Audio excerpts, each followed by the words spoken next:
ప్రభువైన యేసుక్రీస్తు నామంలో మీ అందరికీ మా నూతన ప్రార్థన మందిరం తరపున హృదయపూర్వకమైన వందనాలండి.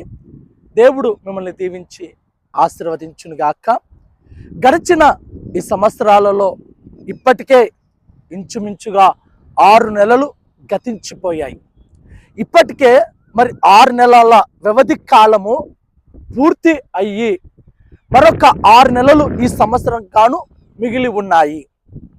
ప్రియమైన సహోదరి సహోదరుడా, మరి గడిచిన ఈ 6 నెలల పాటు మనము పొందుకున్నటువంటి మేలులైతేనేమి, ఆశీర్వాదాలైతేనేమి, దీవెనలైతేనేమి, మరి ఏదైనా సరే వాటిని బట్టి మనం దేవుని స్తుతిస్తూ, దేవుని గణపరుస్తూ, ఆరాధిస్తూ, దేవుడు మన పట్ల ఉద్దేశించిన కార్యాలను బట్టి ఆయనను ఎంతగానో స్తుతించి ఆరాధించి మహిమపరిచే వారముగా మనము ఉండాలి. అయితే నా ప్రియ సహోదరి సహోదరుడా, ప్రతిరోజు కూడా దేవుని వాక్కు మనతో మాట్లాడుతూ, బలపరుస్తూ, స్థిరపరుస్తూ, ఈ విధంగా మనల్ని ఎంతగానో బలపరుస్తూ వస్తూ ఉందండి.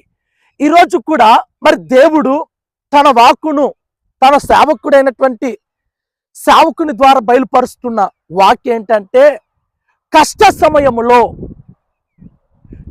సమయములో మనకు దేవుడు నేర్పించే పాఠాలు, కష్ట సమయంలో దేవుడు మనకు నేర్పించే విలువైనటువంటి పాఠాలు. చాలా మంది కూడా అంటున్న మాట ఏంటంటే, నేను అంత ప్రార్థించినా, ఇంత ప్రార్థన చేశా, సహవాసంలో ఉన్నాను, మరి సేవకునికి ఇచ్చాను, సహకారిగా ఉన్నాను, అన్ని విధాలుగా మరి నేను సేవకునితో కానీ దేవునితో కానీ మరి సహవాసం కలిగి అన్ని విషయాలలో ఉన్నాను, కానీ ఇప్పటికీ ఇంకా నా కష్టాలు తొలగిపోలేదు, ఇప్పటికీ నా శ్రమలు ఇంకా పోలేదు, ఇప్పటికీ నా శోధన ఇంకా తీరలేదు, ఇంకా ఇప్పటికీ అప్పటికీ ఎక్కడున్నటువంటి పరిస్థితి అక్కడే ఉన్నానే తప్ప నా కష్టాలు ఏమి తొలగిపోలేదు బ్రదర్.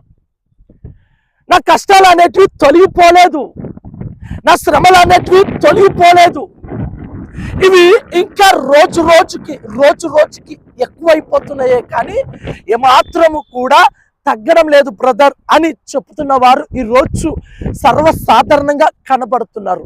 అయితే దేవుడు ఈరోజు ఈ కష్టంలో నుండి లేదా ఈ కష్ట సమయాలు మనకు కొన్ని పాఠాలు నేర్పిస్తున్నాడండి, కొన్ని విలువైనటువంటి సందేశాలు నేర్పిస్తున్నాడండి, కొన్ని అమూల్యమైనటువంటి విలువలతో కూడినటువంటి మరి దేవుని యొక్క ఆ యొక్క విలువైన మాటలను మనకు పరిచయం చేస్తున్నాడు. మరి ఈ కష్టకాలంలో, ఈ శ్రమల కాలంలో, ఈ శోధన కాలంలో, ఈ యొక్క నష్టకాలంలో మనం ఏం నేర్చుకోవాలి, దేవుడు మనకి ఏం నేర్పిస్తున్నాడు అనేది కనుక గమనిస్తే, పరిశుద్ధ గ్రంథములో నుండి మరి రోమియోలకు రాసిన పత్రిక 5వ అధ్యాయము, రోమియోలకు రాసిన పత్రిక 5వ అధ్యాయము 3-4 వచనాలు ఈ విధంగా రాయబడి ఉంటుంది. అంతేకాదు శ్రమ ఓర్పును, ఓర్పు పరీక్షను, పరీక్ష నిరీక్షణను కలగచేయునని ఎరిగి శ్రమల యందును అతిశయపడుతుము. వింటున్నారా నా ప్రియ సహోదరి సహోదరుడా? శ్రమ, కష్టకాలాలు, శోధనలు, భయంకరమైనటువంటి నష్టాలు, కృంగదీయడం, పడిపోవడం, లేదా కష్టాలు ఒకదాని వెనక ఒకటి తరుముకుంటూ రావడం, ఇవన్నీ దేనిని చూస్తున్నాయంటే ఓర్పు కలిగి ఉండడానికి ఈ కష్టాలు మనకే సంభవిస్తాయి.